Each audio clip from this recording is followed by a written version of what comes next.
Good afternoon, this is Sean Golding with Golding & Golding, here to discuss the basics of the non-resident alien U.S. income tax and filing requirements. No matter how many times we say it, non-resident alien just sounds harsh, right? It just means someone who's not a U.S. person. U.S. person is a legal permanent resident, U.S. citizen, or foreign national. Doesn't have to necessarily be a visa holder, but someone who meets the substantial presence test and doesn't qualify for one of the exceptions of 8840, closer connection exception, or exclusions under 8843. So when a person is a U.S. person, then they're taxed on their worldwide income. The way the U.S. tax works is absurd. So you have Michelle. Michelle is a U.S. citizen that lives in the U.K. and earns all of her money from Taiwan. She hasn't set foot in the United States in a few years. It doesn't matter. She hasn't formally expatriated. So from a U.S. tax perspective, the U.S. can still tax her on her worldwide income.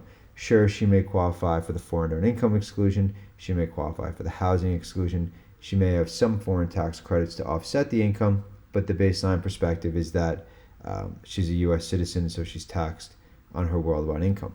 When you're a non-resident alien, it's entirely different. U.S. can't just tax an individual who has no U.S. sourced income, who is not a U.S. person. There's no right to do that, right? Unless they have U.S. sourced income, and that's what we're going to discuss a little bit here today.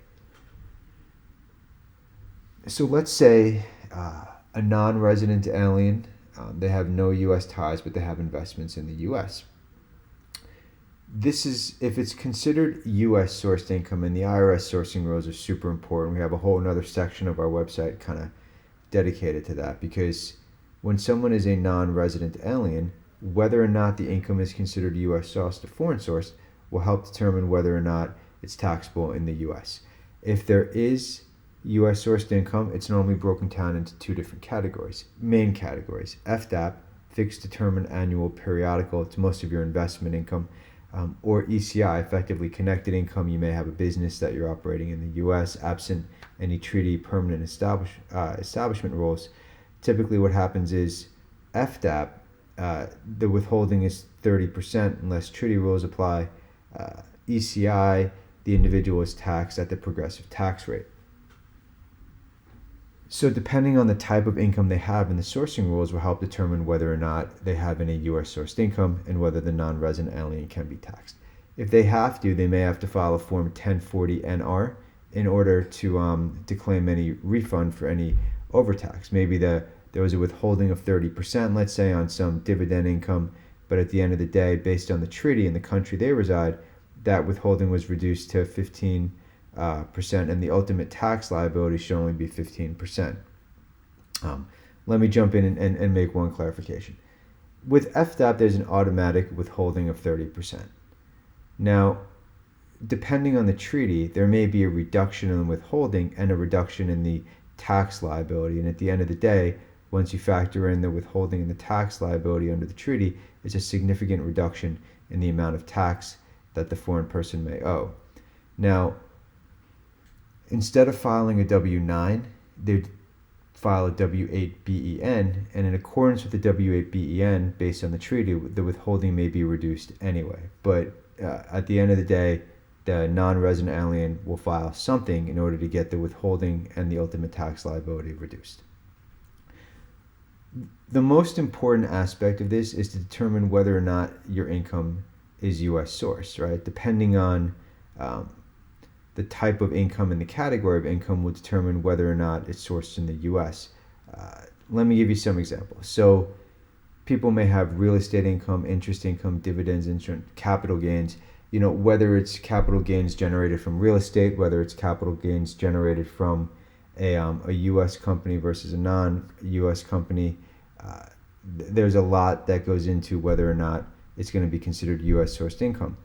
With real estate, there's two very important aspects. We have a lot of clients who have foreign non-resident aliens who have investments in U.S. real property. The capital gains, oftentimes capital gains will be excluded unless the non-resident alien remained in the U.S. and fails the 183-day rule.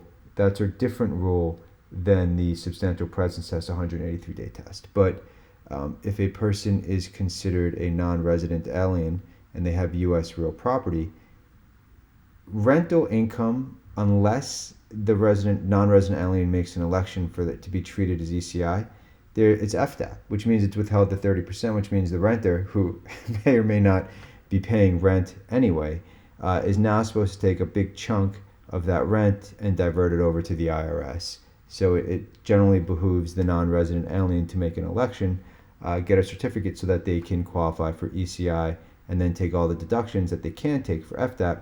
So, depreciation, commissions, marketing, management, HOAs, etc., etc. In addition, the sale of U.S. property by a non-resident alien is taxable. So it falls under FDAP, Foreign Investment in Real Property Tax Act. Basically what it says is the U.S. is going to withhold 15% of the gross, not of the capital gain. You got a $2 million property, you're going to sell it for 1.9. Let's take that back. You have a $2 million property, you're going to sell for 2.1. Your gain's $100,000. But based on the way these rules work, the U.S. government is going to withhold 15% of the gross, so that they make sure that they get paid their tax that's due. Now, there's things you could file 8288B certifications of withholding to get it reduced. But just the general baseline is some people think, oh, it's capital gains, it's not taxed, I'm a non-resident alien. It doesn't work that way for real estate. Depending on whether or not you're a resident alien, non-resident alien, whether you have some forms that should have been filed before you gave up your status or after you got your status, you may consider offshore disclosure, and there's various programs available depending if you're willful or non-willful and what you need to have done. We have lots of information available on our main website, goldinglawyers.com. You can always reach out and schedule a reduced fee initial consultation if you think it's appropriate. Again, my name is Sean Golding with Golding & Golding. Thank you for your time. Enjoy the rest of your day.